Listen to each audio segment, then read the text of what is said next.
Seek and we will find him when we search with all our hearts. Oh Jesus, I've been blinded. Show me who you are. Father, open up my eyes. Let me see the truth alive.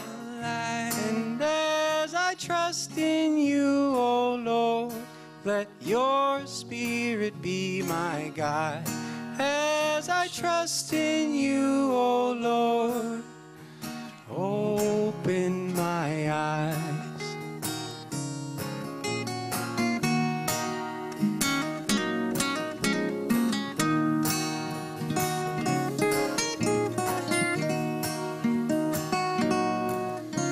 Master, Lord, and friend, when we call his name, he hears. Jesus, you are my strength. Deliver me from my fears. Father, open up my eyes. Let me see the truth alive. And as I trust in you, O Lord, let your Spirit be my guide. As I trust in you, O Lord, let your Spirit be my guide.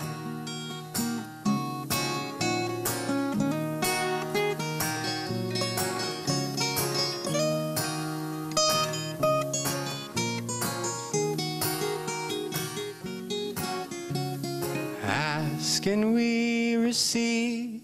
When we call his name, he hears. Jesus, help me believe that you are the first and last. Father, open up my eyes. Let me see the truth alive. And as I trust in you, O Lord, let your Spirit be my guide. As I trust in you, O Lord, open my eyes.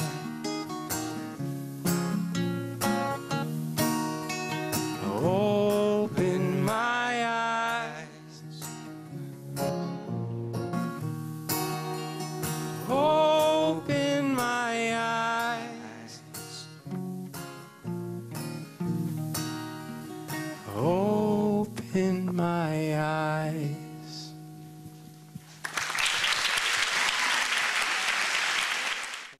Hi, my name is Debbie Hanna.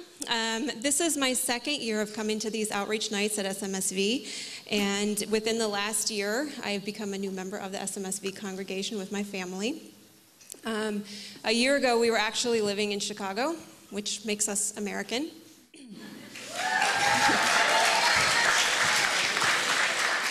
And none of us, except for my 5-year-old now, say Zed yet. But I was asked if I would just give you guys a little bit of a summary of how we got to this point and what brought us here. So it's kind of a long story, truthfully. It's about 25 years in the making, but I'm going to give you the highlighter version of it. So with that, I'll tell you that I was not actually raised in a home that was probably what you would consider a Christian home. We would identify ourselves as Christian, but we really didn't attend church on a regular basis or necessarily even a yearly basis. We sort of would say grace before dinner, but it was the same prayer always, and that was really about all of the presence of God that we had in our house. So I really wasn't raised with the background that many of you have been blessed to have and that some of you have not had. But then when I was 14 years old and I was a freshman in high school, I had a friend who was the one to introduce me to Christianity, like in its actual lived out form. She was a churchgoer, she was a Christian, and she had invited me one time to join her and some of her youth group friends for a birthday party. And I really didn't have any experience at that time with people who went to church, and so I was a little bit suspicious of this. You know, how much fun is a youth group going to be, and what is a youth group anyway, actually? But she was a good friend, and I really liked her, so I went out on a limb and I went to this party. And it turned out to be just the loudest, rowdiest, most fun, hilarious group of kids I had ever spent time with. And I was so relieved because, you know, at 14, a lot of your friends start to kind of go one way or the other. They're either going, you know, in God's path, basically, or they're sometimes making other choices. And I really wasn't particularly comfortable with that stage of my life, going in the direction that a lot of my friends were going. So it was really a refresher to me to meet these kids. And frankly, it changed my life and it changed my eternity. So with the support of her and with her family, who went to church every week, they took me. They took this 14-year-old kid from a home that had no God in it, really, to church every Sunday. They would pick me up. They would take me everywhere. During the week, they would take me to meetings and youth activities that were going on. And suddenly I found myself still living in my same home with my same family, but I was a churchgoer. And I was a Christian. For the next 8 years or so, I was kind of in and out of the church scene. My parents split up, and I moved halfway across the country to live with one of them, and I really lost that support network that I had had as a 14-year-old. So I found myself still always believing in God, still always really knowing that He was with me, but without anybody around me really walking that path with me, it became very difficult for me. I didn't have a church in this new place that I went to, and I really didn't want to go all by myself. I was in high school. And so I finished out high school, went to college, and spent the first 2 years still kind of waffling around, trying to figure out how exactly a person gets God back in their life when they haven't had anybody around them walking that path with them. So my third year in college, I was in a situation where all the people that I had been friends with before graduated, I, for some reason, made friends with a bunch of people who were 2 years older than me, and found myself all of a sudden all alone. And I think a lot of us know that this is sometimes when God really can get to us, when we have no one else but Him. And so at that time, I had a friend who'd been pestering me for quite some time to join this Christian club on campus, and I said, all right, I'll go. I'll see what it's all about. And during this time, not only did I get back into that teaching and back into that support and back into that fellowship with God's people and really get some ground to walk on again with my relationship with God, but also at the same time, He tended to put people in my path to the extent that I felt like God was really pursuing me. I felt like He was kind of chasing me down. He would do things like somebody would leave a book lying around, and it wasn't directed at me at all, but they would just leave it there, and the title would catch my eye, and I would grab it, and I would not be able to put this book down. I remember this book that I'm thinking of in particular. I sat down for 14 hours straight and read it, and it was just a Christian fiction book, but it got me thinking about Him again, and it got me asking questions about Him again. And then I met people. I met two older women who were old enough pretty much to be my mom at the time, and I saw, coming from the home of mine that was broken at the time, I saw that these women, like, their kids would come in, and their kids were teenagers, and they would come and visit them when they were at work, or they'd call them at work just to say hi. And this was foreign to me at the time because we did have some discord and some trouble in my family. And I saw that, and I said, I want that. How do they do that? What is it? What is it? And they were both Christian women. And they both were real Christian women who were implementing it in their relationships with their children and how they dealt with their families and how they lived their own lives. And I saw that, and it got me hungry for more. So by the third year in school, I had made a new best friend. And this new best friend of mine, really, truly, we were the best of friends. And he was actually a Coptic guy. And so after graduation, because my family at the time was living in a small town, there was really no purpose for me to go home. So I did what most people from our school did, and I went to Chicago and I got a job. As it turns out, that's also where my best friend lived at the time. And knowing that I was there and knowing that I had no church of my own and no family to take me to church, again, I was all alone, he said, all right, you come with me to my church. And so I did. And over the next few months, as I was learning about the church, we also had developed what we felt could have been a relationship, but we had to get this issue of the church out of the way first. You know, can I be a part of this church? The Coptic church is very different from where I was from. Before that, I was Protestant. And so kind of simultaneously, at the same time that we were, you know, trying to explore whether a relationship between the two of us would work, I was also learning about the church. And it took about 1.5 years between the time that I first stepped into the church and to the time that I was actually baptized. And in that time, I asked a million questions, and I drove my father of confession nuts, and I drove my best friend nuts. But they were so patient. So at that time, then, because it was clear that I did want to be in the Coptic church, then we got engaged at the same time I was baptized, and another year later, we got married. So, so I married my best friend. So we started down the path that we all tend to go down. You know, we finished school, we started careers, got a nice little collection of graduate degrees between the two of us, had some kids, bought a house, did all the things that we always did. And that's a really brief summary of a long period in time. And to be honest with you, because the question comes up, I'm not going to stand here and tell you that it was always easy. Because at the time, and this has changed a lot since then, but at the time, the congregation that we were in was in Chicago, for the most part, a lot of people who had just recently immigrated from Egypt. And so most of the services were in 2 or 3 languages, Coptic, Arabic, English, and frankly, English was the least of those. So I was the only non-Egyptian in the church, and all my family were at least 10 hours away. So it could get pretty lonely sometimes. And so many times people would ask me, well, why did you stay? Why didn't you go to another church where you could feel more comfortable? And you know, it's kind of along the lines of Abuna Anthony's lecture. It was very simple. I just had to trust in God. And I had asked God to give me a husband who loved God so much that he wanted to be a sold-out Christian so that we could have a sold-out Christian home. And he gave me that. And it just so happened that the man that he gave me to be my husband was also somebody who felt called to stay in the Coptic church. So it wasn't always easy, but sometimes we can only have the light on our path that God gives us, and we don't know what's around us, and we don't know where he's taking us, but we just have to rest in that moment that he's with us right then. And that was what I experienced. Also at the same time, God gave me a verse. In the book of Matthew, it says, Jesus speaking says, "And everyone who has left houses or brothers or sisters or father or mother or wife or children or lands for my name's sake shall receive 100-fold and inherit eternal life." And that became my verse because I had left it all. Physically, my family was not with me. My home was not there. I was in a strange city that it really wasn't mine. I was in a church where I couldn't even communicate with about half of the people. But God promised me that he would give me the family to make up for the ones that I wasn't close to. And he promised me that he would give me a home to make up for the one that I had left. And in fact, that's exactly what happened. He gave me a wonderful husband who was so supportive through all of the times when it was a little bit difficult to get myself up and go to listen again in the liturgy, when it wasn't necessarily all understandable for me. He gave me a priest as my spiritual father who really truly treated me as his own daughter. He was my father.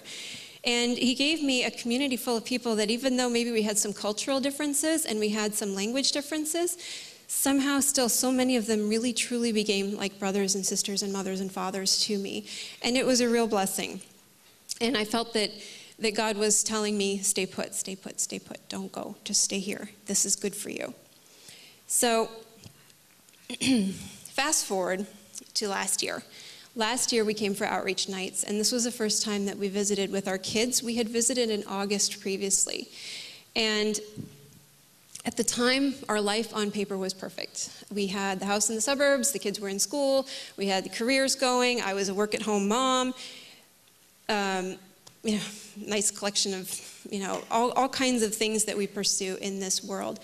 But I felt restless. I felt like we had spent all of these years pursuing the things of this life and pursuing the things of this world really aggressively, but that the things that God wanted for us, or even seeking God himself, I felt like I personally had just kind of maintained the status quo, and I was getting really restless. I said, you know what, when I was in college and I first got a taste of that peace that God can give you, I first got a taste of that freedom that God can give you. He can take away so much. He can take away anger. He can take away bitterness. He can take away fears. He can take away all kinds of things.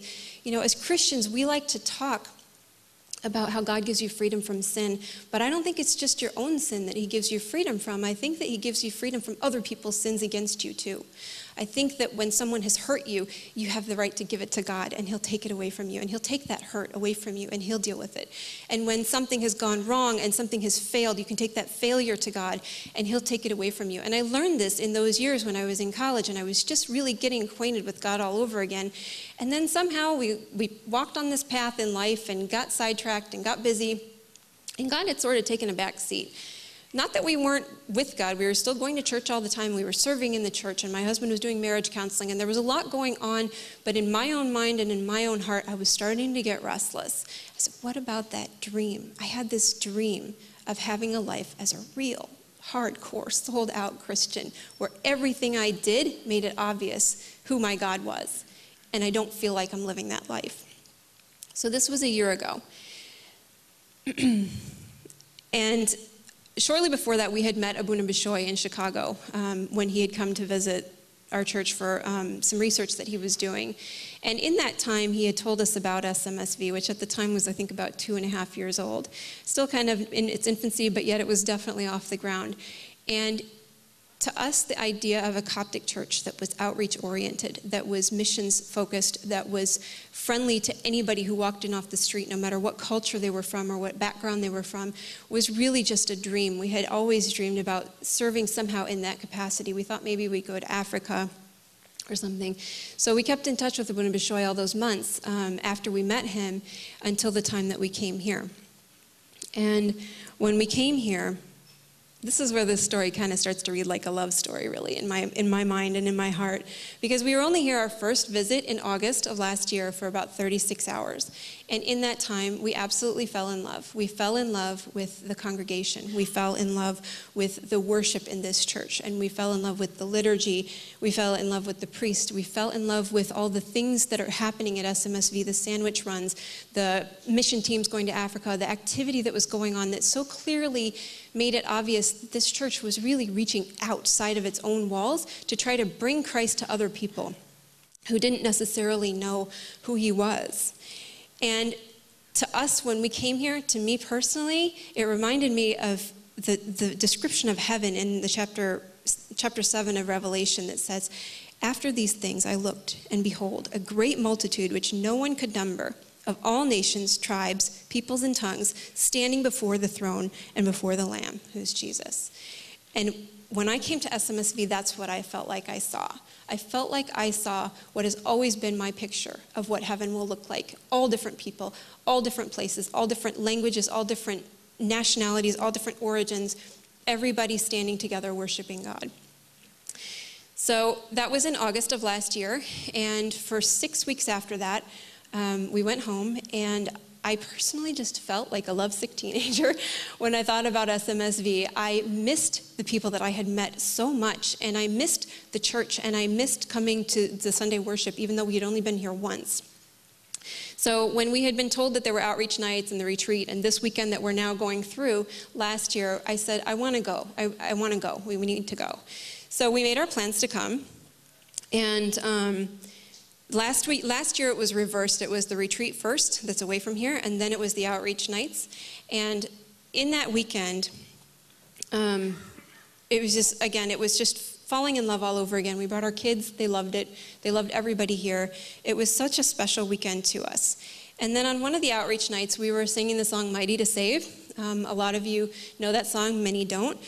But the second verse of that song says, "So take me as you find me, all my fears and failures. Fill my life again. I give my life to follow everything I believe in. Now I surrender." Okay, and this for me was perfect, because fill my life again was exactly what I was feeling like I wanted God to do with me right then. And it just happened that that was the weekend that we were asked if my husband would be willing to come and serve here as priest. And so when we sang that verse, that song, I knew it was going to be a yes in my heart, that I would not say no to God, and that if he would bring us here and move that mountain, that I would come and I would be happy. And after that, things moved very quickly. November 30th of last year, he was ordained as a priest. And January 5th, our family moved up here, and we've been here ever since. And I would have to tell you that I've never regretted it for a minute. And there are a lot of things, so many things that God has taught me in this last year as we've been walking with him and really put our lives completely in his hands. But there are a couple of things that people always ask me, given that I wasn't always Christian, and then now we're the family of a priest in the Coptic Church, there are a couple of things and misconceptions that I constantly hear. One of them is, don't you give up your freedom? For some reason, there's this idea that we as Christians give up our freedom. And I don't understand this at all. To me, walking with God has always been like driving down a road where you see that dangerous curve sign, where it tells you to slow down, and then you've got all these yellow arrows that tell you to go this way, right? Okay, so if you're driving down that road and you follow the signs and do what they say, you pass that curve, you slow down, you pass the curve, and everything's fine. And you go on, and you don't even necessarily really know what the danger was on the other side of it, but it's all okay, because you're fine and you're moving on. You're on the track that you put yourself on, you followed the guide that was there for you, and you're fine. But to me, saying no to God and saying I don't want to put my life in God's hands is sort of like looking at those signs and saying, oh yeah, they can't tell me what to do. I can go over there if I want to. And so you take your car over past the signs, and what's on the other side? You don't even know. You could go off a cliff, or you could be going down a hill into a forest, and all of a sudden you're concerned with all these things that you were never concerned with before. You're trying to keep your car from flipping, and you're trying to keep your car from running into a tree, and you don't know when it's going to end and what's going to happen. That, to me, is a life without God, because I lived it before. I didn't know what life with God was like until I was a little bit older.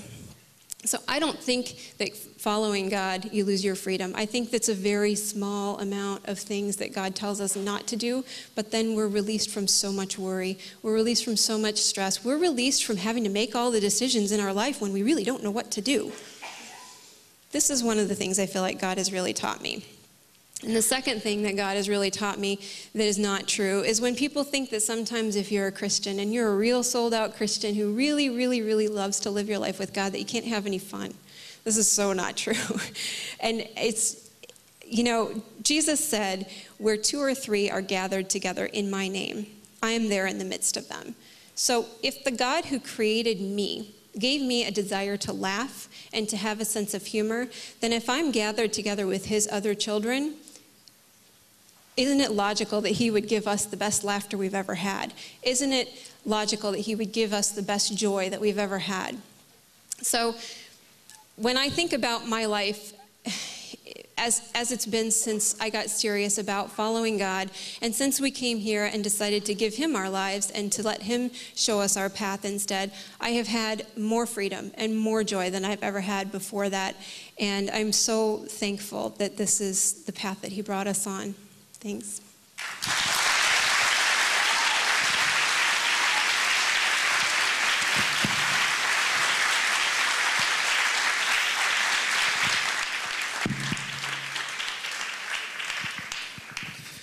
Thank you so much, Debbie, for sharing with us this beautiful testimony.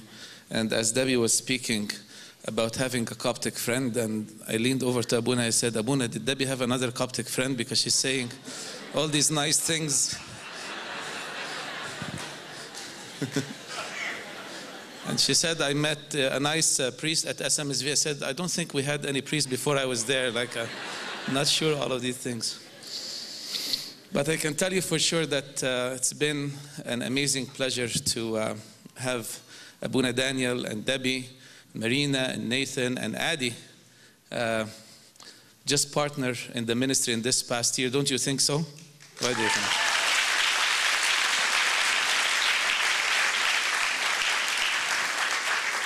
I was just telling Abuna, every year God gives us a beautiful gift after the outreach nights or during the outreach nights. And I can't wait to see God's gift to the church, to the Orthodox church, to the Christian community at large after these beautiful moments that we spend in his presence.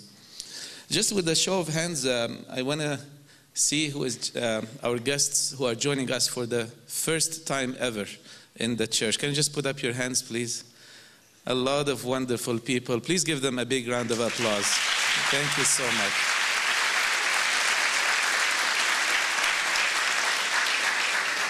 In the little leaflet that we just received on our way in, there's a passage of scripture that I love so much. And it really explains what the spirit of the church is all about. And this passage reads,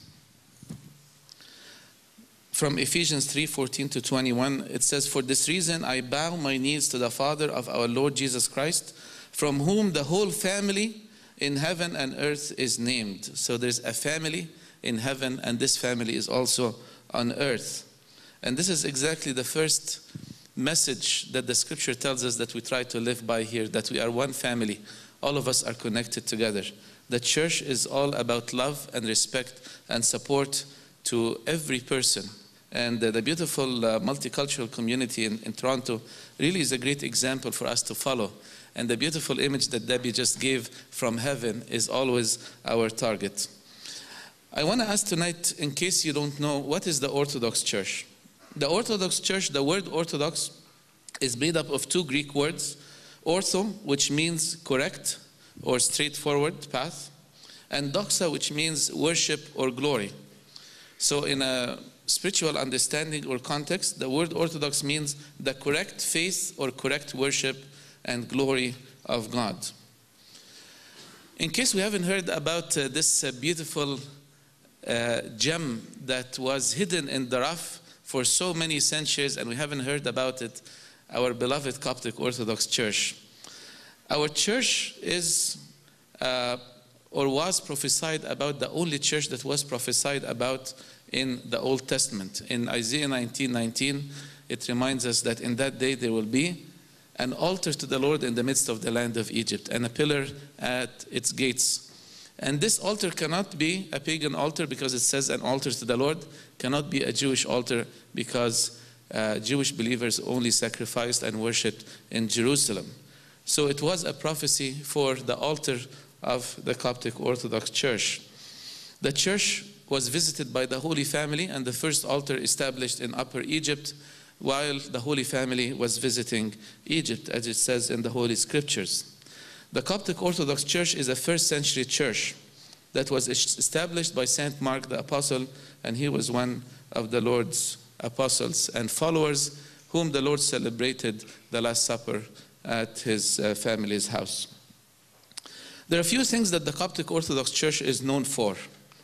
Number one, it's the correct teaching and doctrine of the apostolic or original church. The scripture tells us that the faith was handed once and for all to the believers, one time. So we don't have the room or the flexibility to change anything about the faith. So by the grace of God, and when you research in history, you find that the Orthodox Church has maintained that one only holy, universal, and apostolic church, unchanged, unwavered, has been kept from the time of the apostles up until the present.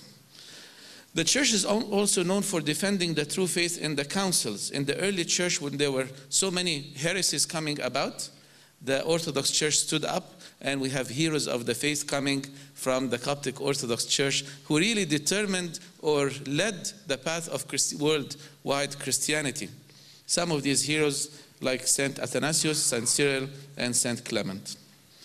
Also, the church is known as the Church of the Martyrs who have died for the faith, like Saint Maurice, for example, who preached in Europe, in France, and also he was a soldier and died for the faith. We have Saint George, Saint Catherine, Saint Damiana, and so many other beautiful saints. The church is also a leader in world mission, and it first preached in Africa, as the Coptic Church is the very first African church, and preached to many countries in Africa, including Ethiopia, and also sent missionaries to Europe, including Switzerland and Ireland, amongst other places. Let me give you 7 reasons why God might be calling us to the Orthodox Church. Number 1, salvation and eternal life are not concepts to gamble or to waver with. All right? So we have to think this very carefully, that the Orthodox Church is well defined in its doctrines, in its faith, in its theology, in its teaching, and it's all based on the Holy Scriptures and the teaching of the apostles and councils. So, for example, we cannot take votes on matters that pertain to salvation. We have to take them as they are, as taught by our Lord Jesus and the fathers and mothers of the church. Second reason, the Orthodox Church is a liturgical church. What does that mean? The way of worship has not changed ever since the apostolic church. When we go back to all the manuscripts of the 2nd and 3rd centuries, we find that this is how the early church worshipped, in a specific order that we still follow in our liturgy. Why is this important? Because if God tells us to worship in a certain way, we cannot come and say, no, we are going to worship in our own way. No, if God says it, then we follow him in what he teaches. Number 3, the church is very focused on the love of God through spiritual growth, Bible teaching, prayer, and love of neighbor through and also through community service, all right? And the love of neighbor through community service and the needs of the less fortunate. So it's very well balanced and maintained in the spiritual aspect, but also caring for the needs of the community. Number 4, the church is a place where no one stands alone.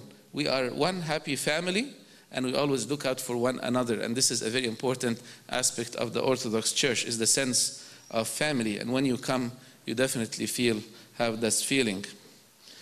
And then number 5, the ancient faith. We definitely have the ancient and correct faith, but it is relevant to our contemporary challenges.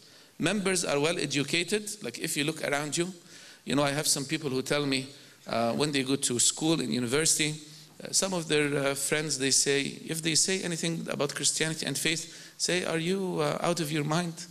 Are you not intelligent? As if people who believe in God now are not intelligent. I want you to look around you. You will see people in this place who are extremely talented, educated, on the highest levels of education, and they are still here, not because they have nothing to do, nothing better to do, because they believe in God, they worship him, and they want to give him all the glory. This is a true fact of the church, that we are all, through the grace of God, have accomplished ourselves and established ourselves academically in our real life successful, but at the same time, as Orthodox Christians, we want to share our faith and declare it to the whole world. So it's a relevant community of believers who are actually caring about society and culture and all the contemporary challenges, but at the same time reflecting the faith. Number 6, it's a multi-generational church. Everyone, when you go to any Orthodox service, you find from children all the way to up to great-grandparents, or we say from the womb to the tomb. And this is this is something that is quite impressive about the Orthodox Church, because it caters for all generations. Also, you find around you people of all generations, from little children who are 2 months old, maybe, all the way to, I'm just pointing at little Andrew, my son there, so he's 2 months old. But even if you're younger than that, we care for you.